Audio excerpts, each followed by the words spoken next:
Terima kasih Bang Karni dan selamat malam untuk seluruh narasumber dan juga hadirin yang hadir di sini maupun pemirsa yang akan menonton dari rumah.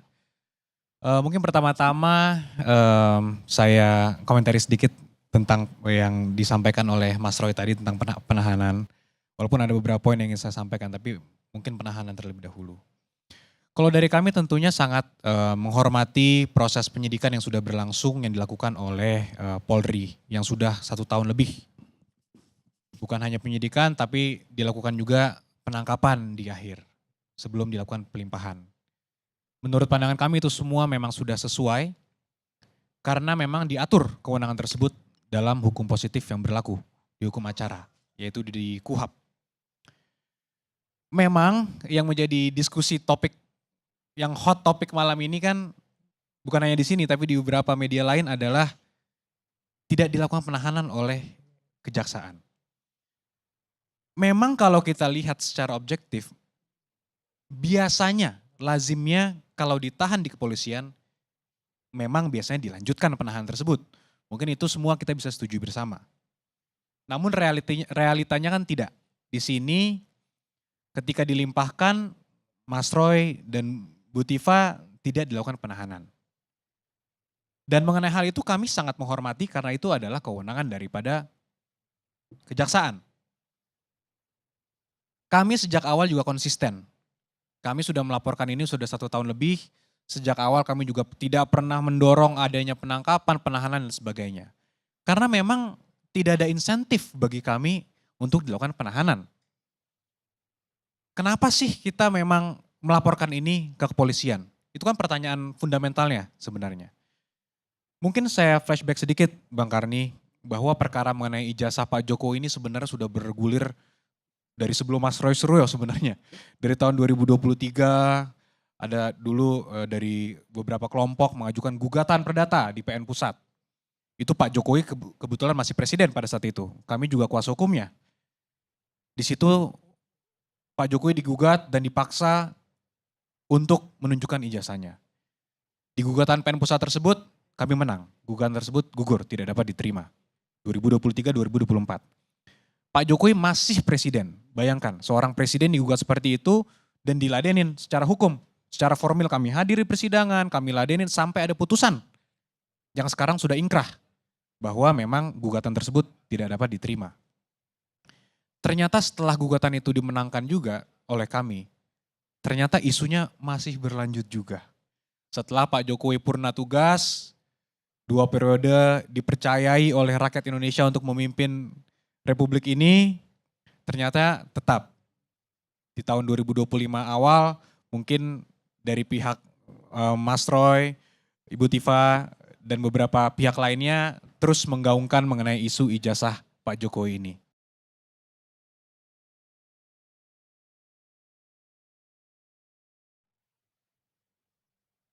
Setelah ada isu ini yang diangkat oleh Mas Roy dan beberapa pihak lain, kami juga tidak langsung melaporkan ini.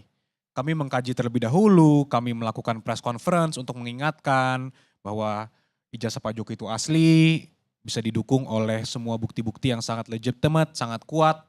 Dan ternyata betul, setelah itu UGM memberikan klarifikasi juga. Bahwa betul Pak Jokowi adalah alumni UGM dan ijazahnya adalah asli. Kemudian belum berakhir di situ, ada lagi pihak yang melaporkan Pak Jokowi di Bareskrim, katanya dugaan pemalsuan. Di situ juga Pak Jokowi, seorang negarawan, warga negara biasa yang bukan lagi presiden, hadir Pak Bang Karni.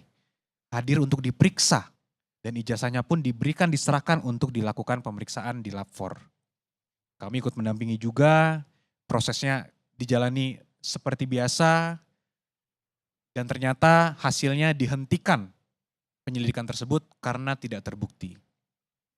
Artinya apa? Kalau secara perdata sudah clear juga. Secara pidana pun sudah clear tidak ada pemalsuan. Artinya secara substansi sebenarnya sudah clear bahwa ijazah Pak Jokowi ini asli. Namun terus digaung-gaungkan hingga akhirnya pada tanggal 30 April tahun lalu kami melaporkan ada dugaan pencemaran nama baik, fitnah, dan atau manipulasi elektronik. Kemudian pertanyaan lanjutan juga banyak orang, kenapa tidak ditunjukkan saja? Ini kan yang selalu viral di sosial media, kenapa tidak ditunjukkan saja? Ada beberapa poin. Poin pertama adalah bahwa di mana-mana asas hukum itu, siapa yang mendalilkan dia yang harus membuktikan. Itu yang pertama. Itu tidak berhenti kami menyuarakan itu dan mungkin semua mahasiswa hukum di semester 1 pun belajar mengenai actori incumbit probatio. Yang kedua, kami selalu sampaikan bahwa jika ini dibiarkan, semua orang yang dituduh palsu harus dia yang menunjukkan, ini tentu akan menjadi presiden yang sangat buruk. Semua orang, semua pejabat, semua orang yang ingin dicoba didiskreditkan dan dijatuhkan akan dicoba cara ini. Bayangkan jika satu orang meminta ditunjukkan, ada lagi orang lain meminta lagi, harus ditunjukkan lagi. Juga ada 1.000 orang yang meminta harus ditunjukkan asli. Saya tidak mau lihat itu di TV, saya mau lihat tunjukkan aslinya biar saya bisa teliti. Apa iya 1 juta orang meminta untuk meneliti, melihat asli harus selalu ditunjukkan. Tentu kan ini yang harus kita pahami bersama. Dan yang ketiga yang menurut saya menjadi paling penting juga, kami menduga bahwa ini ada upaya-upaya beberapa orang untuk mendiskreditkan Pak Jokowi. Bukan hanya untuk ijazahnya saja, tapi pribadi Pak Jokowi. Dan kami menduga ditunjukkan pun tidak akan selesai permasalahan ini. Dan ternyata itu terbukti. Di gelar perkara khusus di Polda ternyata ditunjukkan. Walaupun kami sempat berdebat, kami sampaikan kepada para penyidik pemimpin gelar bahwa ini kalau diteruskan seperti ini presiden gak baik juga bahwa semua tersangka bisa memaksa untuk ditunjukkan bukti-bukti. Tapi ya diambil keputusan ditunjukkan. Ternyata tidak selesai juga. Padahal di situ semua dalil-dalil yang didalilkan dari awal mengenai ada emboss, tidak ada watermark dan sebagainya, itu sebenarnya juga sudah terlihat pada saat gelar perkara tersebut. Semua dalilnya sudah patah semua. Nah kemudian juga yang menarik di sini bahwa dalil-dalil yang dipaksa bahwa Pak Jokowi ini harus palsu ini selalu berubah-berubah kalau kita lihat dari awal. Yang mungkin awalnya fotonya katanya Pak Dulmatno bukan Pak Jokowi. Kemudian dalil Times New Roman, ijazahnya belum ada waktu itu. Ada dalil juga watermark, ada juga dalil emboss, ada juga yang terakhir yang sempat ramai tapi sekarang sudah terlalu ramai, dalil pasar pramuka katanya. Ada dugaan sampai pasarnya terbakar karena untuk menutupi jejak dan sebagainya. Ya kami sih sama sekali mempersilahkan saja namanya seorang tersangka untuk membuat pembelaan-pembelaan, silahkan saja. Namun di kami itu tentu Pak Jokowi adalah orang yang sangat merasa dirugikan. Karena orang yang sudah menempuh pendidikan, memperoleh ijazahnya secara sah, semua proses pendidikan yang dilalui, tapi dituduh palsu.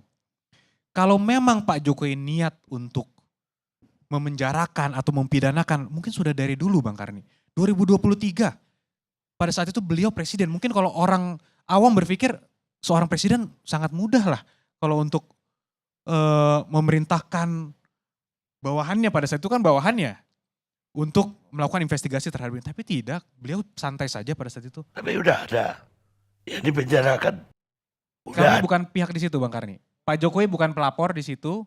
Ya jadi, tapi udah ada. Ya, tapi kan Pak Jokowi bukan pihak. Jadi kembali lagi di situ Pak Jokowi tidak ada andil sama sekali. Dan ternyata pada saat beliau purna tugas pun masih berlangsung terus. Ini yang kami sayangkan. Dan kembali lagi, apakah kami mempermasalahkan tidak ada penahanan? Sama sekali tidak. Dari awal kami tidak pernah memohon itu, memaksakan itu, karena sama sekali tidak ada insentif buat Pak Jokowi, buat pihak kami untuk dilakukan penahanan. Objektif kami apa? Objektif kami adalah untuk mendapatkan suatu kepastian hukum dan keadilan. Kepastian hukum mengenai ijazah ini. Karena perdata sudah, kami menang.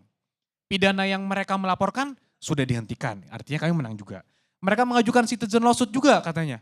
Kami kebetulan bukan kuasa hukumnya, tapi kalah juga mereka, menang juga. Apalagi yang harus dilakukan kami untuk memastikan bahwa ijazah ini asli, untuk membuat orang berhenti untuk menuduh, melakukan fitnah, menyatakan ijazahnya ini palsu. Satu-satunya cara ya kami harus melaporkan ini. Jadi yang kami tunggu itu adalah suatu putusan pengadilan. Yang mana jika seseorang nanti dinyatakan bahwa telah melakukan fitnah karena menuduh orang ijazahnya palsu sedangkan sebenarnya adalah asli, ya mungkin itulah satu-satunya cara yang untuk kita tunggu. Nah kemudian juga sedikit Bang Karni,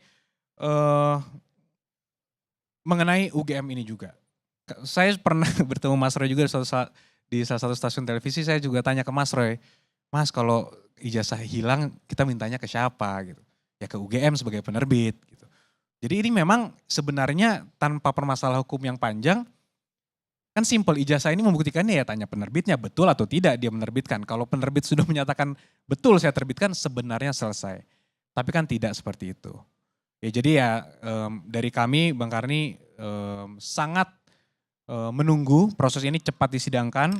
Insentif kami juga sama, ingin ada kepastian hukum. Karena menurut kami yang menjadi korban jika tidak ada kepastian hukum mengenai ini menjadi disinformasi itu adalah masyarakat.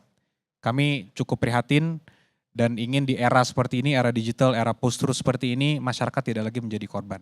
Baik.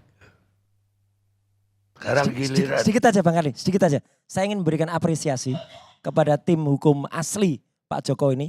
Betul Mas, kalau beliau-beliau itu ya, artinya tim hukum yang memegang surat kuasa khusus dari Pak Jokowi, memang nggak pernah ngejar-ngejar penahanan.